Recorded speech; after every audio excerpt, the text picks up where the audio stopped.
Ustaz, kita nak mula ataupun kita tunggu lagi? Tak apalah, kita tunggu dalam 2-3 minit lagi. Boleh? Okey, InsyaAllah. Ya.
Assalamualaikum warahmatullahi wabarakatuh.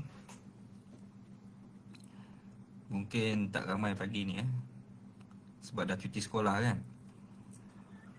Itulah, tak apalah, kita jalan perlahan-perlahan dulu juga. Kalau ada masuk lagi tu insyaAllah. Tak apalah, kita mulalah Jadi kita mulakan majlis dengan Ummul Kitab Al-Fatihah. A'udzubillahi minasyaitonirrajim. Bismillahirrahmanirrahim. Alhamdulillahi alamin. Ar-Rahmanir-Rahim. Maliki yaumiddin. Iyyaka na'budu wa iyyaka nasta'in. Ihdinas siratal mustaqim. Siratal ladzina an'amta 'alaihim ghairil maghdubi 'alaihim waladdallin. Amin.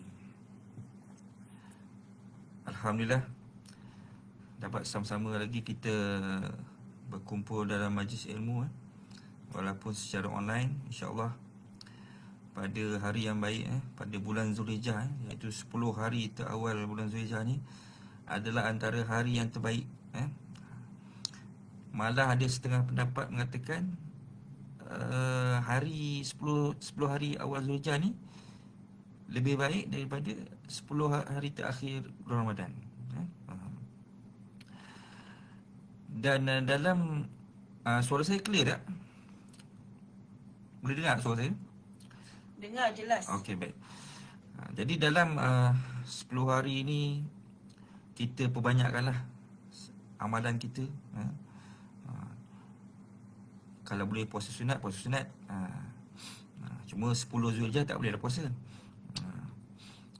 Sebut pasal puasa pula, yang terbaiknya, yang paling baik Yang paling baik kita puasa pada 9 Zulhijjah 9 Zulhijjah jatuh pada hari Selasa kan. Hari raya kita Rabu. Jadi 9 Zulhijjah jatuh pada hari Selasa. Jadi siapa yang berpuasa pada 9 Zulhijjah itu akan diampunkan dosanya selama 2 tahun, yakni setahun sebelum dan setahun yang akan datang. Malah sebagian ulama berkata hari Arafah ni bagi orang yang tak mengerjakan haji sangat dituntut melakukan ibadah puasa pada 9 Zulhijjah itu. Kerana kalau dalam satu tahun itu, kalau waktu malam yang terbaik dalam satu tahun itu, siapa tahu? Bilakah waktu malam yang terbaik dalam satu tahun? Ada boleh jawab tak? Senang soalan ni. Tak nak cakap, chat boleh, chat. Saya buka chat ni. Message. Di pagi-pagi ni kena banyak tanya sikit. Kalau tidak mengantuk. Betul. Wan Yusnita, betul. Malam yang terbaik dalam satu setahun tak lain tak bukan adalah malam Al-Qadar, Lailatul Qadar. Tapi masalahnya kita tahu tak? Kita tahu tak bila Lailatul Qadar? Mungkin kita boleh agak ataupun kita boleh gunakan pengalaman para ulama untuk menentukan tarikh waktu Lailatul Qadar tu berdasarkan tarikh permulaan puasa. Mungkin kita boleh guna panduan tu. Tapi yakin tak kita yang kita jangka itu memang betul-betul jatuh? Kita pun tak tahu. Tidak ada ketetapan yang kecuali ada tanda-tanda lah. Itu pun selepas esoknya baru kita tahu ada tanda-tanda . Tapi kalau kita nak tahu bila sebetul-betulnya, wallahu alam, kita pun tak tahu. Itu kalau malam yang terbaik. Tapi kalau siang hari yang terbaik dalam masa setahun, tahu tak bila? Boleh jawab lagi. Boleh jawab dekat chat. Malam yang terbaik kita dah tahu, Lailatul Qadar. Siang hari yang terbaik bila? Ni pun senang juga soalan ni. Patut boleh jawab ni. Betul. Hari Arafah ataupun 9 Zulhijjah. 9 Zulhijjah ni kita dah tahu dah. Kan? Tak perlu tunggu tanda-tanda dah. Kan? Tak perlu kita buat ramalan. Bila memang dah tahu dah. Hari Selasa ni. Jadi pada hari siang tu, maksudnya siang yang terbaik dalam satu tahun adalah hari Arafah ataupun 9 Zulhijjah. Kita perbanyakkan amalan kita, terutamanya kita puasa lah. Puasa itu sudah dijanjikan diampunkan dosa selama 2 tahun, iaitu setahun yang lepas dan setahun yang akan datang. Belum buat dosa lagi kita dah diampunkan. Itu istimewanya hari Arafah. Jadi yang tak boleh berpuasa tak ada masalah. Buatlah zikir ke, tolong orang ke, sedekah ke. Kerana itu adalah siang hari yang terbaik dalam masa setahun. Jadi jangan lepaskan peluang. Dan pada 9 Zulhijjah juga kita juga dah boleh takbir. Takbir muqayyad kita kan. Maknanya masuk je subuh 9 Zulhijjah, kita disunatkan selepas solat dah boleh takbir. Takbir raya lah. Takbir yang kepanggil itu takbir muqayyad. Mana takbir yang dikaitkan dengan solat. Tidak kira solat apa pun. Solat fardu ke, solat sunat ke, malah solat jenazah sekalipun. Tapi orang tak buatlah solat jenazah. Sebab solat jenazah selepas solat sunat disegerakan. Jadi kalau kita semayang sunat, setiap kali lepas semayang duha ke, dah masuk 9 Zulhijjah, dah boleh takbir, disunatkan. Jadi kalau dalam ni ada imam, imam tu lepas salam terus takbir. Jangan zikir dulu. Boleh juga nak zikir, tapi yang diutamakan takbir dulu. Dah habis takbir baru sambung zikir. Ini takbir muqayyad ni hanya ada pada 4 hari ni. 4 hari 9, 10, 11, 12, 13, maknanya 5 hari. Dia sampai sebelum maghrib hari tasyrik yang terakhir, iaitu 13 Zulhijjah. Maka masa ni aja yang boleh takbir muqayyad. Raya puasa baru ni tak adalah takbir muqayyad. Okey. Jadi kita sama-samalah amalkan puasa hari Arafah nanti. Jangan lepaskan peluang ya.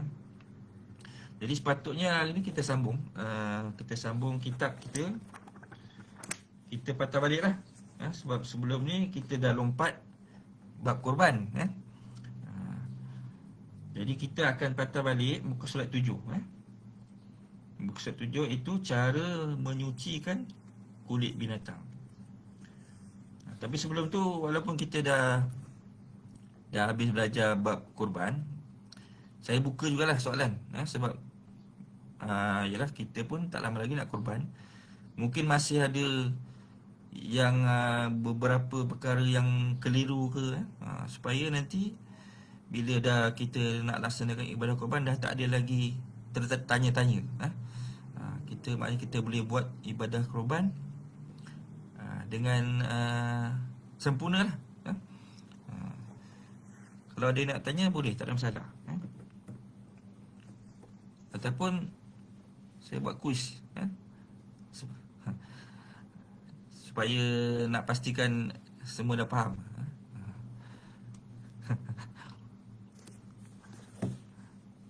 Ke dah lupa dah semua? Okey, saya bagi contoh lah.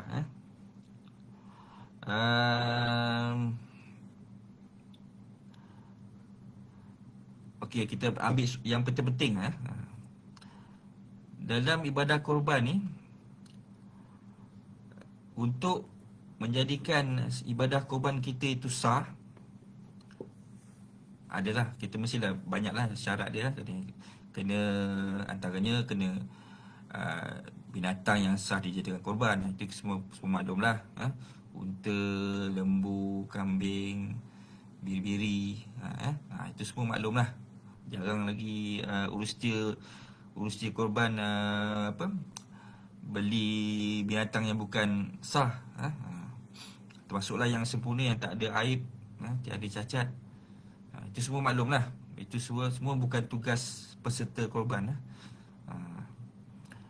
Tapi ada satu perkara yang penting, pada saya paling penting lah, supaya ibadah korban kita itu sah, adalah agihan kepada fakir miskin. Itu kita kena titik beratkan. Jadi siapa ingat?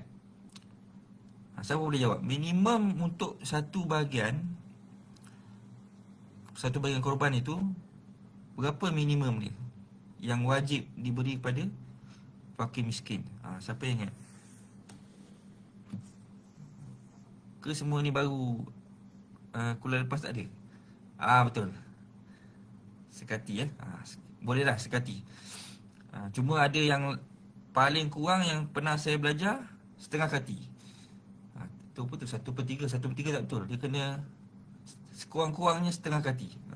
Itu paling minimum. Jadi kalau lebih lagi baik lah. 1 kilo, senang je 1 kilo. Itu kita pastikan. Jadi siapa urus dia korban, itu kena titik beratkan. Jadi jangan dicampurkan lah. Contoh urus dia korban ada buat 10 ekor lembu korban tahun ni 10 ekor tu jangan dicampurkan, kecuali jika dah asingkan. Jadi setiap bahagian tu dah asingkan, ataupun setiap ekor tu, kata 1 ekor lembu, katakan ada 7 bahagian.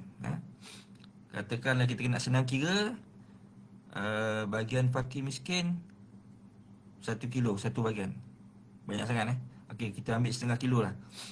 Jadi setengah kilo 1 bahagian. Jadi kalau 7 bahagian dapat 3.5 kilo untuk satu ekor lembu.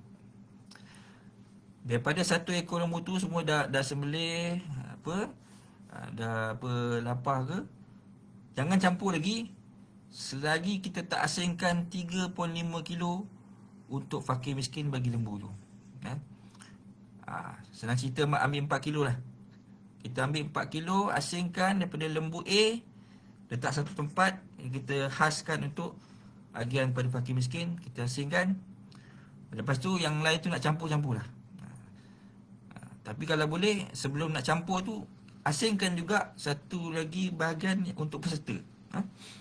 Sebab peserta ni disunatkan juga ambil dia punya keberkatan daging korban dia. Kecuali kalau dia korban nazar lah, korban wajib, maka tak ada bahagian untuk peserta. Peserta haram untuk mengambil bahagian korban yang jika dia berkorban nazar ataupun korban wajib. Jadi dah asingkan. Pertama sekali yang penting ada asingkan fakir miskin punya bahagian. Katakan tadi senang kira 4 kilo dah asingkan. Peserta korban, tak tahulah Urustia dah tetapkan berapa, katakan satu peserta sekilo katakan. So tadi dah asingkan 4 kilo. Jadi untuk peserta seorang sekilo, 7 kilo. Maknanya asingkan 7 kilo lagi. Letak satu tempat yang lain. Jangan campur dengan fakir miskin tadi. Beri satu tempat yang lain. Jadi yang baki tu nak campur-campur lah, tak kisah. Itu untuk nak bagi pada hadiah pada siapa-siapa ke, pada orang-orang kampung ke, tak masalah. Nak campur dengan lembu lain boleh. Setelah, yang penting dah diasingkan bahagian wajib dan juga bahagian sunat untuk peserta. Itu yang penting.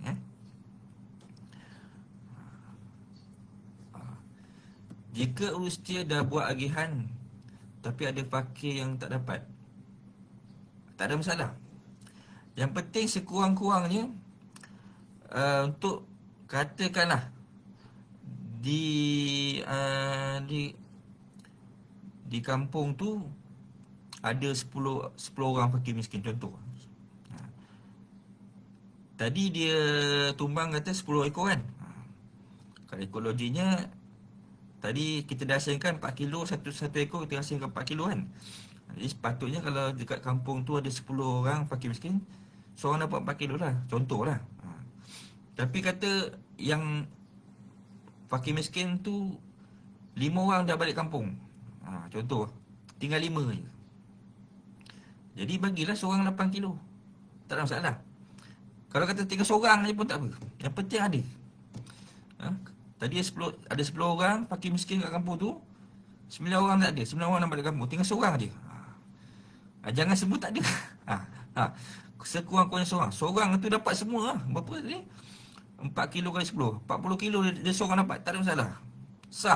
Sah semua ibadah korban untuk 10 ekor lembu tadi. Kalau tak ada semua, kita kena keluar kampung. Betul. Kena carilah. Kena cari orang fakir miskin di luar kampung kita lah. Sebab ini dia kita kata, istilah kita talian hayat. Kalau kita tak dapat bagi pada fakir miskin ni, tak sah korban kita kan. Jadi memang terpaksa lah. Contohnya dekat taman kita memang tak ada orang miskin. Kita duduk taman perumahan orang kaya-kaya kan, mana ada orang fakir miskin kat sini. Kena cari luar lah, yang terdekat lah. Ataupun kalau nak senang, pergi pusat zakat tanya. Boleh saya tahu kat mana ada asnaf fakir miskin dekat sekitar ni, yang kawasan terdekat. Nanti dia bagilah nombor telefon ke, alamat ke. Dapat seorang pun tak apa. Sebaiknya bagi banyak lah. Kalau kita dapat kontak rumah ramai ke fakir miskin, lagi bagus lah. Kalau bagi seorang pun takut dia pun tak termakan lah banyak sangat lah. Tapi fakir miskin dia tak ada masalah. Kalau dia dapat banyak, dia boleh jual. Jika agihan tu sama rata antara yang fakir dengan yang kaya, boleh, tak ada masalah. Tak ada masalah lagi. Kalau kata yang fakir miskin tu lagi banyak daripada yang kaya pun tak ada masalah. Sebab dia minimum dia tadi apa? Setengah kati. Itu paling-paling kedekut lah. Paling banyak kita kata kedekut tapi sah. Tapi baiknya lagi banyak bagi lagi bagus lah. Kalau macam ni soalan ni kata sama rata. Sama rata bagus, lagi bagus lah daripada kita bagi sekilo, daripada bagi setengah kati. Lagi banyak pada bagi berapa sekian, lagi banyak pahala. Sebab dia wajib kan. Pemberian itu bahagian fakir miskin itu wajib. Jadi pahala mestilah lebih, pahala wajib lagi banyak daripada pahala sunat. Malah kalau kita kata kita ni korban nazar, korban wajib, sepatutnya kita tak ada orang dia bila dia kata dia korban nazar, korban wajib, dia sedih sebab dia tak boleh ambil daging. Sebenarnya sepatutnya dia kena gembira. Sebab bila dia buat ibadah yang wajib, pahalanya lagi besar daripada orang lain yang korban sunat. Sebab semua bahagian korban dia bagi pada fakir miskin. Jadi banyaklah pahala dia banding orang lain. Habis dia nak daging, daging pergi pasar lah, belilah sekilo ke 2 kilo kan, kalau nak juga. Ataupun contoh kan tadi kita kata syarat dia sekurang-kurangnya seorang fakir miskin kan. Katakanlah dia dekat tempat dia tu seorang je fakir miskin, dia pula buat korban wajib, dia bagi semua daging dekat fakir miskin. Fakir miskin tu peti ais dia mungkin tak besar, kecil je. Mana dia nak tak, jadi buatlah muka kesian sikit. Bila dah jadi milik, bila kita dah bagi pada fakir miskin, dah jadi milik fakir miskin, terpulang pada dia nak buat apa. Dia nak jual boleh, dia nak bagi orang boleh. Jadi bolehlah kalau dia fakir miskin tu dah dapat semua bahagian dia buat muka kesian, takkanlah fakir miskin tu tak faham. Dia beritahu lah, fakir miskin tu kata, ini saya buat korban wajib, jadi semua saya bagi kat awak. Jadi awak, saya dah ni, dah muamalat dah selesai ni, dah bagi dah. Jadi kalau awak baik hati, boleh lah awak bagi saya sikit. Buat muka kesian. Takkan dia tak bagi kan. Okay. Ada Cikgu Mimi tak lebih 3 hari simpan daging. Ini adalah ada berdasarkan hadis. Hadis yang pada peringkat awal dulu, ketika Rasulullah SAW mula-mula melaksanakan ibadah korban.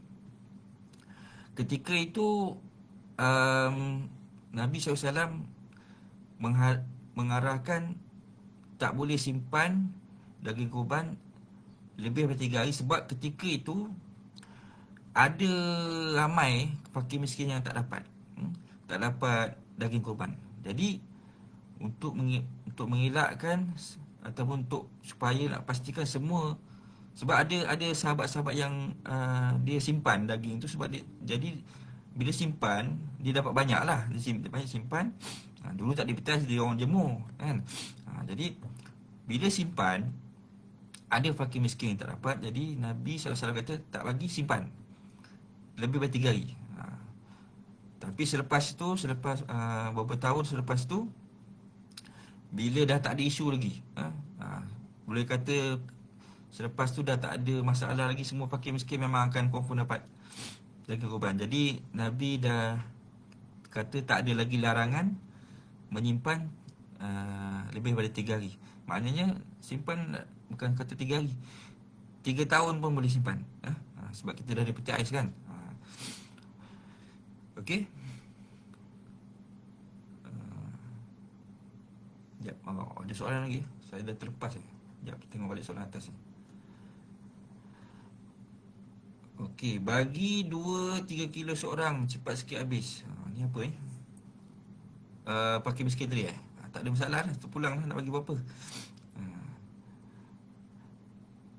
Cuma, yelah, kadang contohlah macam dekat satu tempat tu orangnya ramai, tapi yang masuk korban mungkin sikit je. Jadi biasanya yang komplain ni orang yang tak masuk korban. Dia duduk kat rumah dia tak masuk korban, tapi dia bila dia tak dapat daging dia komplain. Tak betul lah. Dia nak datang, nak daging, datang lah tempat tu, surau ke masjid ke kan. Pembagian daging itu mesti diberikan pada hari yang sama juga ke? Yang penting bagi, tak semestinya hari yang sama, Tapi selagi tak bagi, kira masih tak sah lagi. Terutama yang bagian fakir miskin lah. Bagian lain tu tak ada masalah. Nak bagi lepas 2-3 hari pun boleh. Sebab janji kita simpan peti ais lah. Kita dia tahan lah. Kalau tak simpan, bagi lepas 2 hari dah busuk pula kan. Yang penting yang fakir miskin tu kena kita selesaikan, supaya kita nak sahkan kita punya ibadah kurban. Jadi yang fakir miskin kita bagi segera yang boleh lah. Kalau kata satu hari tu kita cari fakir miskin tak jumpa, jadi kita bersimpan peti air, besoknya kita usaha lah cari. Tak ada masalah. Yang penting agihan tu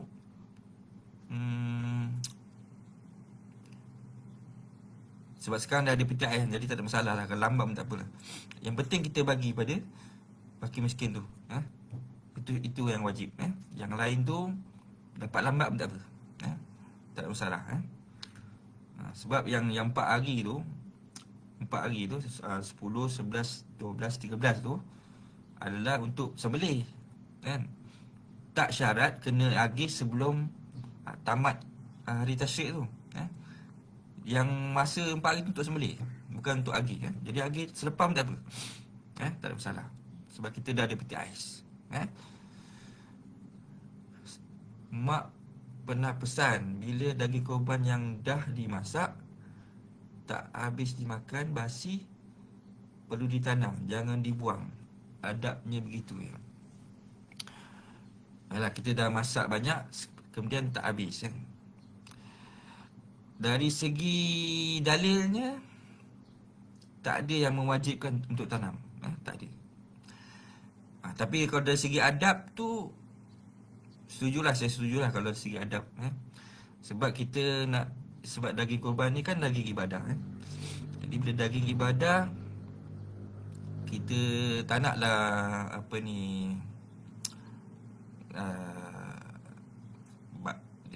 kita buang bersepah-sepah ke kan. Tapi sekarang pun susah juga nak tanam kan. Kalau orang kampung boleh je ada tanam. Ni kalau orang duduk dekat kondominium ke, rumah flat ke, kadang rumah taman pun tak ada juga tanah, kecuali bahagian depan dekat jalan kan. Jadi kalau nak buang pun tak ada masalah. Tak adalah jadi satu perbuatan yang berdosa. Tapi dari segi yang terbaiknya, kalau boleh tanam, tanamlah. Okey. Sebab kita daging tu daging ibadah kan. Dia daging korban ni, ada orang tanya, kalau kucing makan boleh tak? Saya boleh jawab. Daging macam tadi kes kan, dah masak banyak, ada lebih, orang dah tak larat nak makan, bagi kucing boleh tak? Saya boleh jawab. Daging korban boleh bagi kucing makan tak? Ada yang boleh jawab? Dia kena tanya pagi-pagi ni. Kalau tidak, orang tidur. Tambah cuti sekolah cuti sekolah. Boleh Ustaz. Apa dia? Boleh. Boleh kan? Dia yang senang kita nak ingat, daging korban ni yang tak boleh orang kafir je. Apa cara sekalipun, sama ada dia fakir miskin sekalipun, kecuali walaupun dia fakir miskin kan dia boleh jual kan. Jadi kalau boleh dia jangan jual pada orang kafir.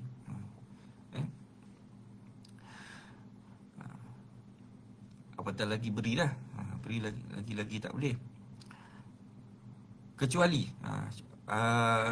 ulama kata ada satu sebab saja yang boleh beri pada orang kafir ni, adalah jika kita tahu orang kafir tu dia macam dia nak masuk Islam. Itu je cakap. Maksudnya kalau setakat orang kafir tu jiran baik kita, dia selalu tolong kita, masih lagi tak dibenarkan. Itu ikut pandangan pertama lah. Kalau pandangan contemporary mungkin ada yang membenarkan. Tapi kita nak jaga pasal daging korban, daging ibadah. Kita jaga ibadah, kita tak naklah buat perkara yang diharamkan. Jadi jangan kita bagi pada orang kafir.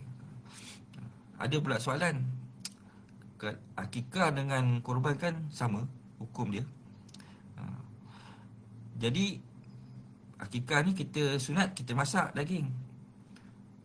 Dah tentu kita jemput jiran-jiran kita yang bukan Islam datang makan kan. Jadi sama, disebabkan hukum akikah dan korban ni kebanyakannya sama, tetap sebenarnya tak boleh bagi kepada orang kafir makan daging akikah. Cuma ulama' ada bagi satu jalan yang mudah, jalan keluar. Maknanya kita masak, contoh kita dah sembelih kambing akikah, kita nak masak kan, kita beli dekat pasar dalam 1 kilo, 2 kilo ke, kita anggarkanlah yang mungkin orang tetamu yang orang kafir kita jemput ni datang, mungkin dia orang makan 1 kilo ke ataupun 2 kilo, kita beli kat pasar, kita campurkan. Tak kisahlah nak campur lembu dengan kambing ke. Kalau ke pasar tak ada kambing, jual lembu je, belilah lembu, daging lembu, campurkan dalam satu periuk.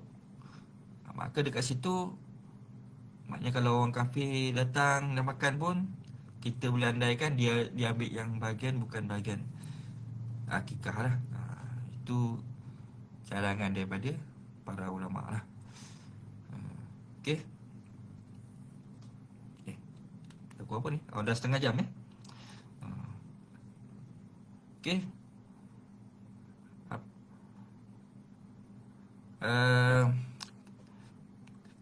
Kita masih lagi dalam suasana korban ni sebenarnya. Jadi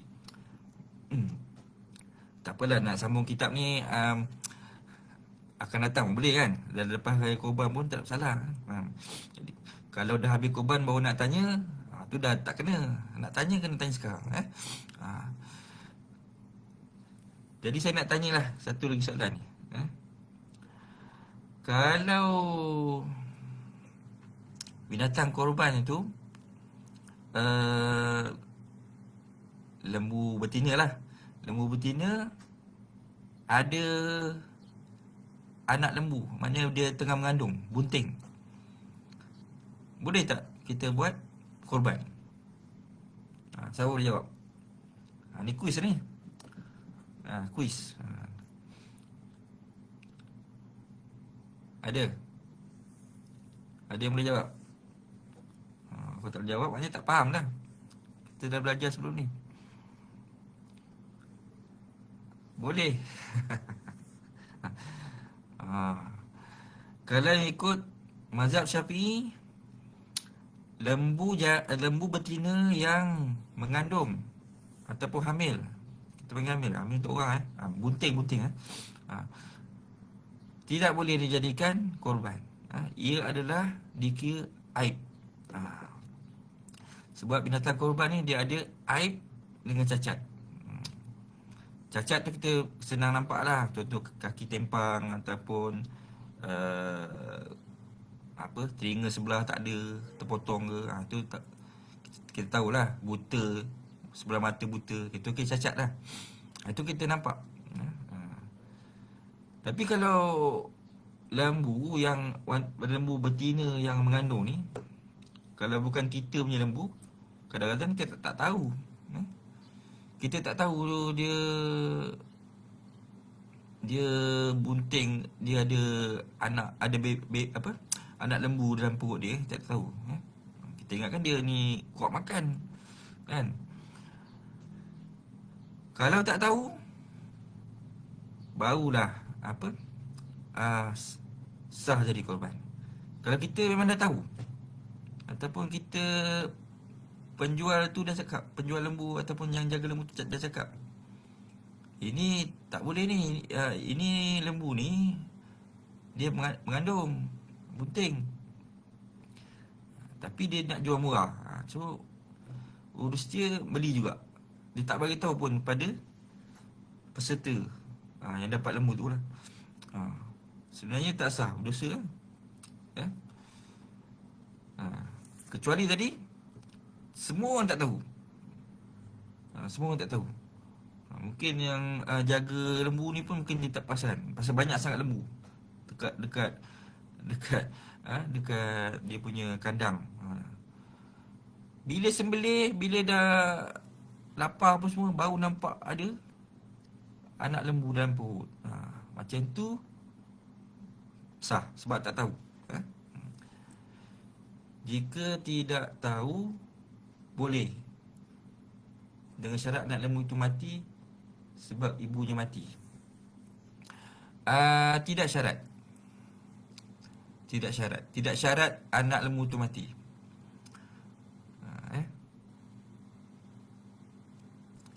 Jadi kalau biasanya matilah kalau kita dah sembelih mak dia, anak lembu tu mati. Tapi kalau tak mati, sembelih lah. Sembelih pula anak dia. Dan boleh makan. Boleh makan. Kalau mati pun tadi boleh makan tanpa sembelih anak dia. Dia tak jadi bangkai sebab dah sembelih mak dia. Okey. Apa lagi yang penting? Okey. Ni tak lama lagi nak pilihan raya kan? Mungkin ada YB yang bagi lembu pada masjid ke, surau ke. Soalannya, boleh tak lembu yang diberi oleh YB, contoh YB Achong, YB Achong bagi dekat masjid 2 ekor lembu untuk buat korban? Boleh tak boleh? Ustaz boleh jawab. Kita ambil isu semasa lah. Tapi sebenarnya tak tahu ada. Tapi sebabkan mungkin kali ni tak lama lagi nak pilihan raya, jadi YB mestilah nak tunjuk dia punya keprihatinan dia. Ada yang boleh jawab? Boleh Ustaz. Boleh Habis nak letak nama siapa? Achong. Tidak menjadi korban. Okey. Tak boleh sebab YB Cina. Okey. Dia macam ni. Kalau dia dah bagi, YB tu dah bagi, contoh YB Cina tadi kan, YB kafir lah, dia dah bagi 2 ekor. Kalau kita nak jadikan lembu tu korban, kita kena letak nama lah. Letak nama. Sama ada nak letak 7 orang, 1 ekor, 1 ekor 1 orang boleh. Yang penting ada nama. 1 boleh, 2 boleh, 3 boleh, 4 boleh, 5 boleh, 6 boleh, 7 boleh, 8 tak boleh. Paling banyak 7 kan. Ini cerita pasal lembu lah. Ada yang jawab tak boleh jadikan hadiah, pun betul juga. Itu kalau tak letak nama. Tapi kalau YB tadi, dia dah orang kata dah macam apa, dah serahkan hak milik tu kepada urustia masjid contoh. Okey, YB tu dah bagi lembu 2 ekor, kata okey ni lembu 2 ekor, I kasih you you buatlah, buat korban ke, nak buat apa ke, kasih dekat you. Maknanya dia dah serahkan hak milik lembu tu kepada urustia. Jadi sekarang ni urustia dia boleh buat keputusan sama ada dia nak buat 2 ekor lembu tu jadikan korban, ataupun dia nak sembelih je. Sembelih kemudian buat makan-makan ke, ataupun dia nak bagi sesama AJK masjid ke, tak ada masalah. boleh. Tak wajib dia untuk buatkan lembu tu jadi korban. Sebab kalau nak buat korban kena ada nama. Jadi jangan letak nama YB tu. Kalau tak nama YB tu tak jadi, tak sah lah. Jadi kalau dia setakat nak sembelih tanpa letak nama, boleh lah. Kemudian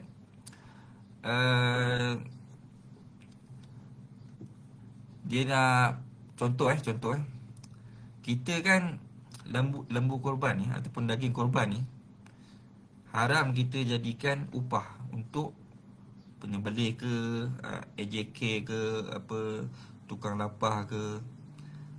Haram kita jadikan daging korban ni sebagai upah. Itu semua maklum lah.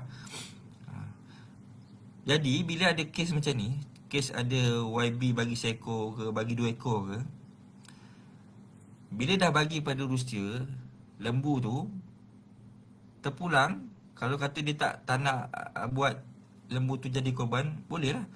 Maknanya seekor lembu tu ataupun 2 ekor lembu tu dia nak bagi pada sebagai jadikan upah kepada penyembelih ke, nak bagi sesama AJK ataupun urus apa, petugas-petugas, tak ada masalah lah kalau nak jadikan itu sebagai upah. Sebab itu bukan lembu korban. Yang tak boleh lembu korban. Lembu korban tak boleh jadikan upah. Cuma isunya, kalau dia nak buat korban, nak letak tujuan nama contohnya, nama siapa nak letak? Itu menjadi persoalan. Adakah dia boleh letak nama AJK Masjid? 7 orang AJK Masjid termasuk pengurusi ke? Itu saya boleh jawab. Kalau haiwan korban kacukan, boleh buat korban tak? Contohnya lembu dan kambing, atau lembu dan unta, atau kambing dan rusa. Okey. Kacukan yang dibolehkan adalah kacukan sesama binatang korban sahaja. Apa maksud binatang korban? Binatang korban ini adalah haiwan ternakan yang ada 4 kaki. Ataupun kita nak senang, binatang yang dikenakan zakat ternakan sahaja boleh dibuat korban, iaitu unta, lembu, kerbau, kambing atau biri-biri. Selain daripada binatang ni, rusa ke, pelanduk ke, kijang ke, apa lagi, seladang ke, walaupun jinak, walaupun dia ternak, tak boleh jadi binatang korban. Jadi kalau dia kacuk tadi apa, kambing dengan rusa, tak boleh. Tapi kalau tadi lembu dengan kambing jadi lembing, lembu kahwin dengan kambing, anak je lembing, boleh. Kemudian apa tadi, unta, lembu dengan unta dapat anak lenta, apa dia, umbu ke apa, boleh. Tapi kalau kambing dengan rusa jadi kamsa, tak boleh.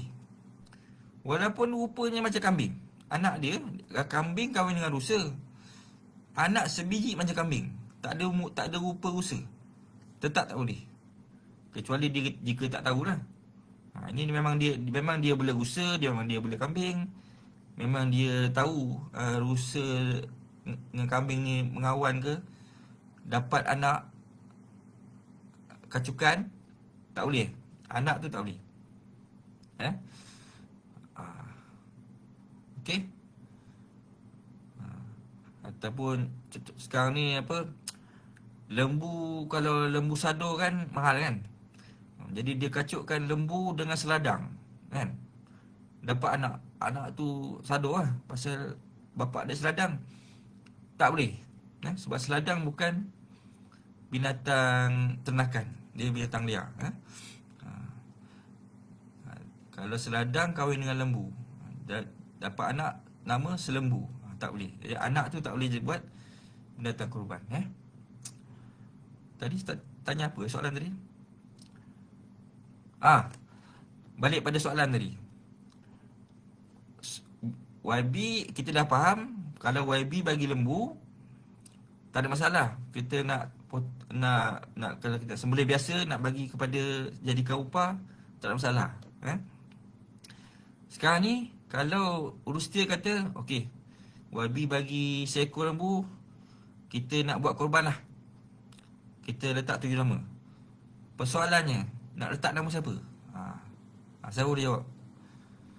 Adakah letak nama AJK Masjid, pengurusi masjid? Ada yang boleh jawab? Ke tak ada pengalaman?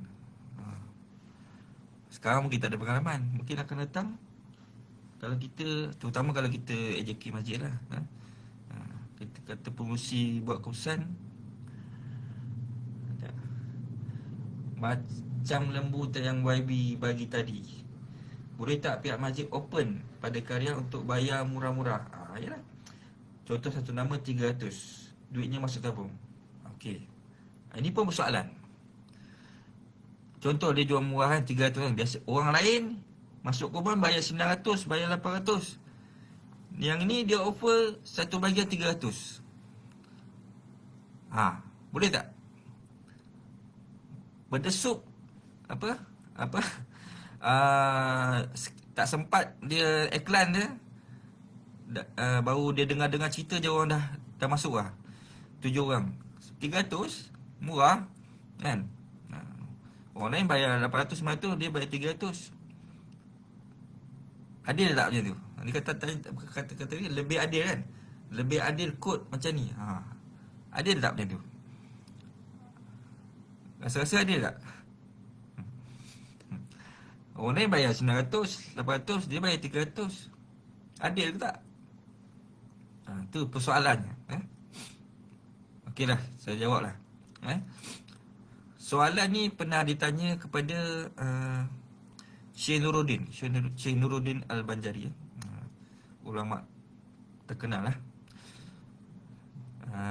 Dia ada seorang tanya pada beliau.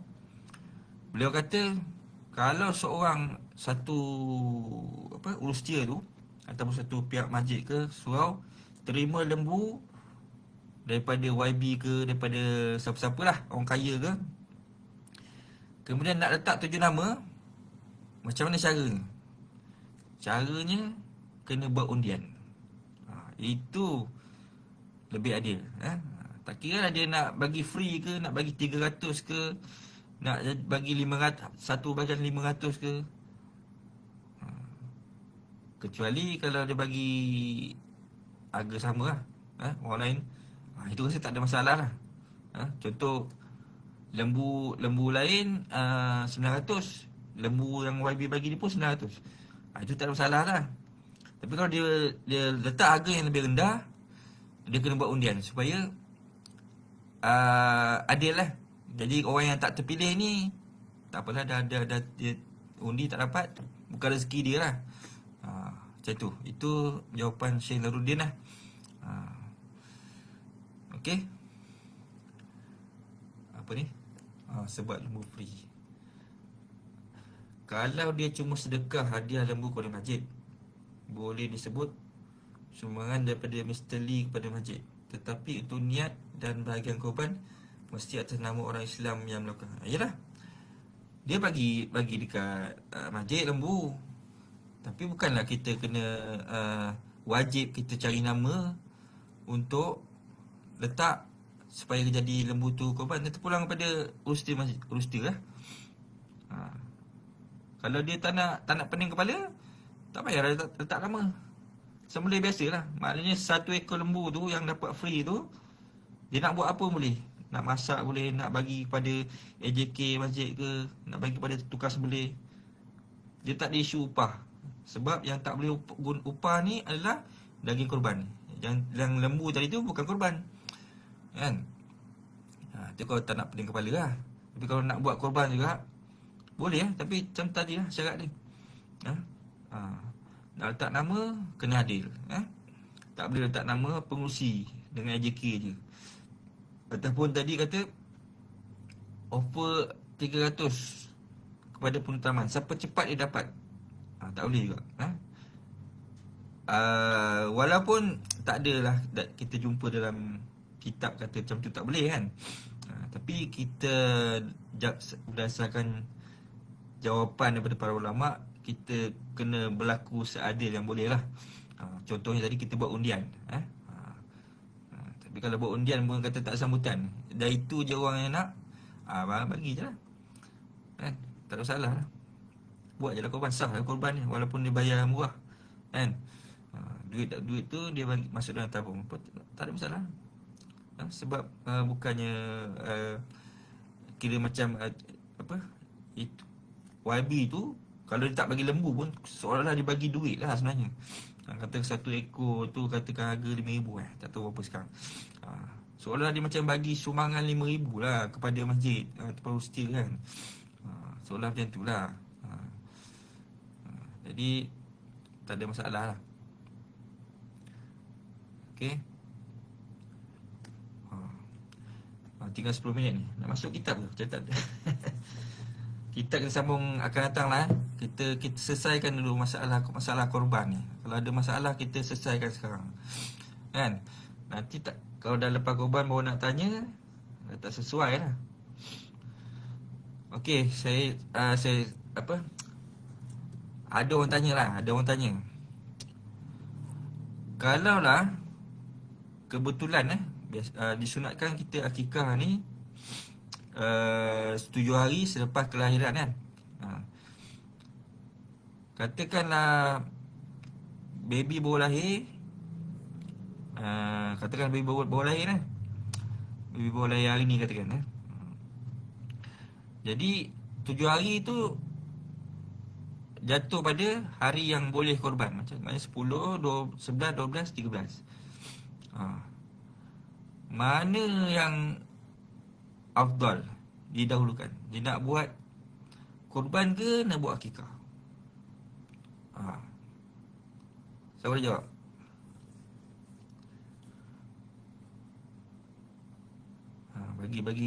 Bagi apa? Supaya tak mengantuk ni. Lagi 10 minit nak habis lah. Lagi berapa minit je ni. Ada yang nak jawab? Nak cuba.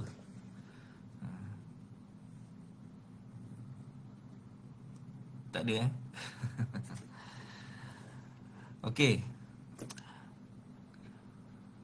Kalau ikut pandangan sebahagian ulama, boleh kita buat akikah. Maknanya afdal kita buat akikah. Tapi yang sebaiknya kita buat dua-dua. Tapi kalau kita ikut kemampuan kita lah. Cuma jangan kita gabungkan. Kita dalam satu bahagian tu kita gabungkan korban dengan akikah. Sebab ikut pandangan Ibn Hajar, kalau gabung tak sah. Jangan gabung. Walaupun ada pendapat yang kata gabung pun tetap sah. Okey. Apa lagi?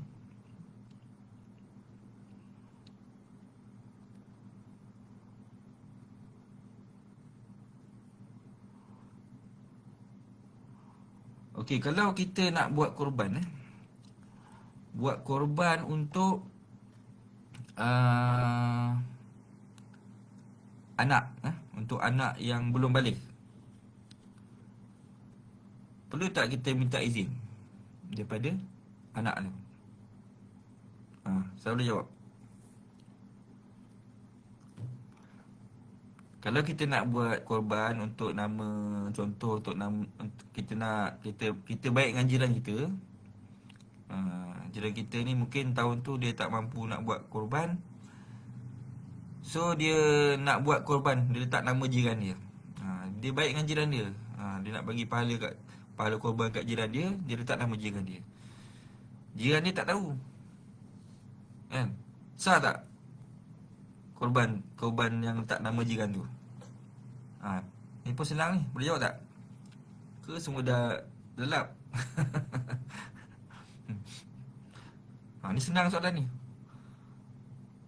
Dia baik dengan jiran dia, Jiran dia tahun tu dia tahu selalu jiran dia tak tahu letak nama. Tapi tahun tu jiran dia tak letak nama. Mungkin jiran dia ada masalah kewangan kan.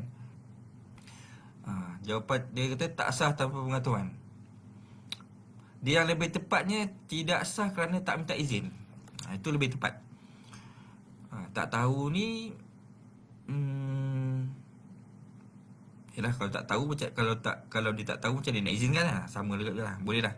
Kan? Tapi kalau dia tahu ni. Tapi dia tak izinkan. Tetap tidak sah juga. Kan? Dia dah cakap dekat jiran dia, tahun ni aku letak nama kau korban. Dia dengar dia tahu. Tiba-tiba dia kata, jangan, aku tak izinkan. Kita buat juga, tak sah. Sebab tak ada izin.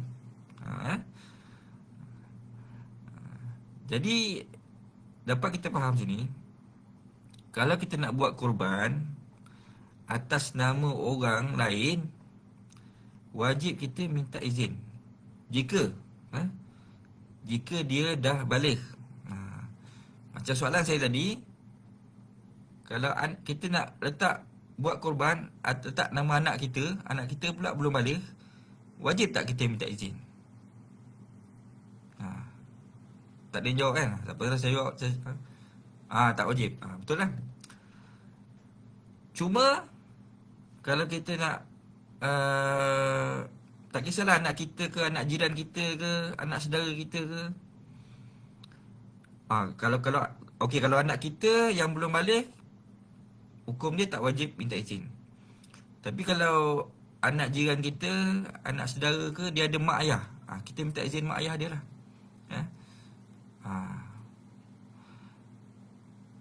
Tapi dari segi hukumnya, kalau belum baligh tak wajib.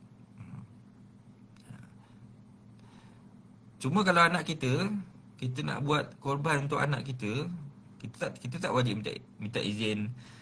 Tak wajib minta izin anak kita. Tapi kita tak boleh guna duit dia. Contoh raya baru ni, dia dapat duit raya 1,000, lebih 1,000. Kadang ada yang dapat 2,000. Kita nak ambil 900 duit raya adik, nak buat korban ataupun dia tak minta izin. Yalah, tak wajib kan? Haram, tak boleh. Kalau nak buat korban, nak letak nama anak, guna harta mak ayah. Tak boleh guna harta anak yang belum baligh. Kalau anak dah baligh, boleh. Anak dah baligh, dia banyak duit raya, kita nak letak nama dia, dia pun izinkan lah, dengan syarat dia izinkan sebab dia dah baligh kan. Dia dah izinkan. Okey, abang tahun ni banyak dapat duit raya, dapat duit raya 3,000 tahun ni. Ayah buatkan korban lah untuk abang. Boleh lah, ambil duit dia, tak ada masalah. Yang tak boleh ambil duit anak yang belum baligh, walaupun dia izinkan. Dia dengar abang dia cakap macam tu, adik dia pun cakap bersama. Adik pun dapat 3,000 duit raya. Adik pun nak buat korban jugalah. Ayah ambil lah duit adik 1,000. Tak boleh. Haram.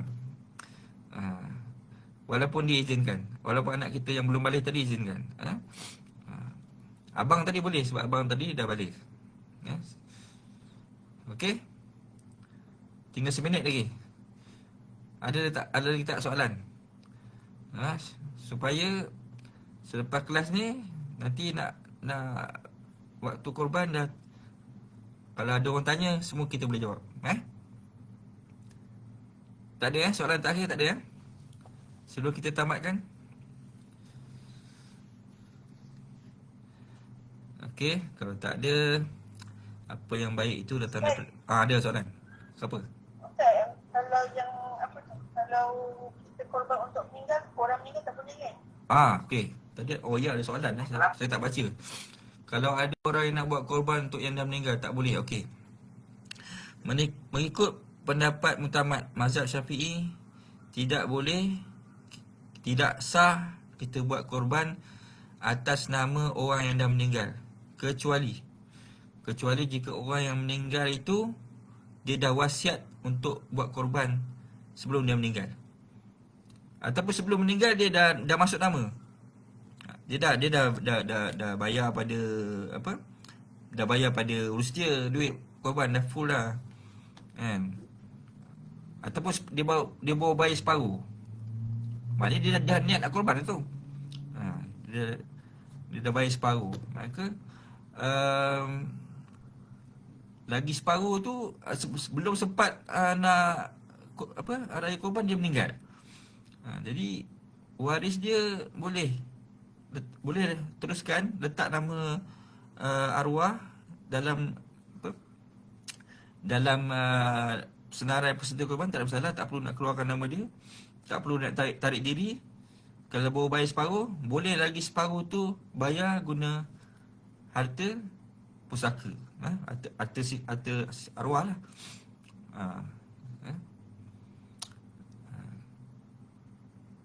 Dengan syarat adalah, kalau arwah dah tak ada duit, tidak wajib pula waris untuk bayar. Kalau kadang macam tu, boleh tarik diri lah. Sebab dia macam seolah buat wasiat, tapi dia tak ada harta untuk diwasiatkan. Ada pakej yang tawarkan korban untuk si mati, waris pula kurang ilmunya. Macam mana status korban itu? Kalau mazhab lain saya tak pasti. Mazhab lain saya rasa memang ada pandangan yang mengatakan boleh letak nama arwah sebagai peserta korban. Memang ada pandangan, tapi bukan pandangan mutamat ataupun dia pandangan mazhab lain. Alasannya apa? Alasannya dia kata korban ni kan sedekah. Jadi alasan dia, kita buat sedekah nak bagi pahala kepada arwah. Itu dia punya hujah dia lah. Tapi ikut pendapat mutamat, tidak sah. Kecuali tadilah wasiat. Badal haji campur korban. Yalah. Betul lah tu. Itu mungkin dia tapi yang wajibnya badal haji je. Korban tak wajib. Tapi kalau dia buat package kan, dia buat sekali. Taklid mazhab lain lah. Ataupun saya tak ingat ada memang mungkin ada pandangan kecil ataupun yang tidak mutamat dalam mazhab Syafi'i yang membenarkan. Tapi hujah dia itulah, hujah dia atas dasar sedekah lah, pahala sedekah. Tapi sebenarnya kalau kita nak juga contoh kita nak bagi hadiahkan pahala korban kepada arwah mak ayah kita, sebenarnya kita letak je nama kita. Tak nama kita, sama ada kita niatkan ataupun kita tidak niatkan kepada arwah ibu bapa kita, pahala sampai. Setiap amalan anak-anak, seorang anak itu, anak yang soleh-solehah itu, walaupun dia tidak niatkan, sampai kepada ibu bapa dia dan ke atas. Maka tak wajib lah letak nama arwah. Okay, jelas dah lebih masa ni. Ada lagi nak tanya? Masa kecederaan tak ada Hanya cuti sekolah ni, orang nak banyak urusan. Setiap bahagian orang yang masuk perlu bagi pada fakir miskin. Ya betul, tadi kita dah cakap. Memang saya tekankan sangat, jangan kita terlepas satu bahagian tu sekurang-kurangnya. Tadi kita kata paling kedekut setengah kati. Itu paling kedekut. Kalau boleh lebih, sekilo ataupun lebih, bagi pada fakir miskin, supaya ibadah kurban kita sah. Itu kita kata talian hayat. Mungkin dia masuk lambat kot Maria Mat ni.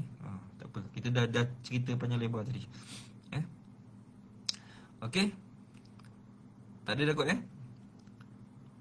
dah boleh tarik simut lah lepas ni. Okey, kita apa yang baik itu datang daripada Allah, apa yang kurang itu adalah daripada kelemahan diri saya sendiri. Kita akhiri dengan tasbih kafarah dan subhanakallahumma wa bihamdika asyhadu an la ilaha illa anta astaghfiruka wa atubu ilaik. Bismillahirrahmanirrahim. Wa al-asri insana illa allazina amanu wa amilus solihati wa tawassaw bil haqqi wa tawassaw bis sabr. Bismillahirrahmanirrahim. Alhamdulillahirabbil alamin. Wassalatu wassalamu ala asyrafil anbiya'i wal mursalin wa ala alihi wa sahbihi ajmain. Allahumma faqihna fid din wa 'allimna ta'wil. Rabbana atina fid dunya hasanah fil akhirati hasanah wa qina azabannar. Sallallahu alaihi wasallam Muhammad wa ala alihi wa sahbihi ajmain. Subhana rabbika rabbil izzati amma yasifun wa salamun alal mursalin walhamdulillahirabbil alamin. Okey, terima kasih. Selamat menjalani ibadah kurban. Selamat Hari Raya Aidiladha. Jangan lupa puasa 9 Zulhijjah. Okey, terima kasih semua. Terima kasih kembali Ustaz. Terima kasih ilmunya. Terima kasih masanya untuk hari ini. Okey, baik. Selamat juga Hari Raya. Okey. Kita berjumpa kembali bulan baru, insyaAllah. Okey, baik. Terima kasih. Untuk semua, terima kasih juga